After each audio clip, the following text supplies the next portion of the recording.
पाहताय प्रहार टीव्ही, सत्यमेव व्रतम। सर्वोच्च न्यायालयानं पुढील 4 महिन्यांमध्ये स्थानिक स्वराज्य संस्थांच्या निवडणुका घ्याव्यात असे आदेश दिले।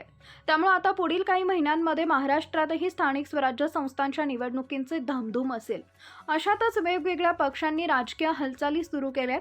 महाराष्ट्र नवनिर्माण सेनेचे अध्यक्ष राज ठाकरेंनीही बैठकांमधून आढावा घेण्यास सुरुवात केली आहे। एकीकडे पदाधिकाऱ्यांच्या गाठी भेटी घेत असतानाच मंगळवारी राज ठाकरेंच्या निवासस्थानी उपमुख्यमंत्री एकनाथ शिंदेंचं निकटवर्तीय मंत्री उदय सामंत पोहोचल्यानं राज ठाकरे महायुतीसोबत येणार अशी चर्चा सुरू झाली आहे। दरम्यान राज महायुतीबरोबर जाणार का या चर्चेवर मुख्यमंत्री देवेंद्र फडणवीस यांनी पहिली प्रतिक्रिया नोंदवली आहे। मनसे संदर्भात विशेष मुलाखतीत विचारण्यात आला प्रश्न। जी24 तासनं आयोजित केलेल्या जी24 तास महाराष्ट्र गौरव पुरस्कार 2025चं वितरण मंगळवारी मुख्यमंत्री देवेंद्र फडणवीस यांच्या हस्ते झालं। या कार्यक्रमामध्ये फडणवीस यांची मुलाखत जी24 तासचे कार्यकारी संपादक कमलेश सुतार यांनी घेतली आहे। मुलाखतीदरम्यान फडणवीस यांनी मनसे संदर्भात प्रश्न विचारण्यात आला। या प्रश्नाला उत्तर देताना फडणवीस यांनी राज ठाकरे महायुतीसोबत येणार का याबद्दल सूचक विधान केलं असून चेंडू राज ठाकरेंच्या कोर्टात टाकला आहे। राज ठाकरेंशी आम्ही नेहमी चर्चा करतो, लोकसभेच्या वेळी केली, विधानसभेच्या पूर्वीही केली, महानगरपालिकेच्या आधीही करू, पण त्या चर्चेतून काय निघेल हे सांगता येत नाही।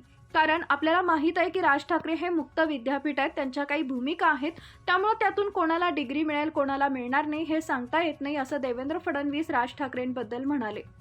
या विधानावर कमलेश सुतार यांनी मुक्त विद्यापीठ याबद्दल थोडं सविस्तर सांगाल का असा प्रश्न विचारला। या प्रश्नाला उत्तर देताना फडणवीसांनी त्यांना ज्यावेळेस ज्यांच्यासोबत जायचं असतं त्यांच्यासोबत असतात, लोकसभेमध्ये ते आमच्यासोबत होते, विधानसभेत ते आमच्यासोबत होते की नाही हे आम्हाला फक्त माहिती आहे, त्यांना माहीत नाहीये, इतर कोणालाच माहीत नाही। महानगरपालिकेला काय होईल हे नेमकं तेच ठरवतील असं फडणवीस म्हणाले।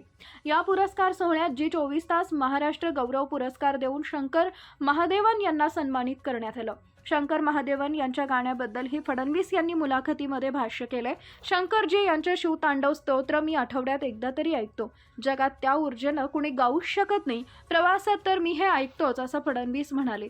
तसेच सूर निरागसतेमुळे डोळ्यात पाणी येतं असं म्हणत फडणवीसांनी शंकर महादेवन यांच्या गाण्याचं कौतुकच केलंय।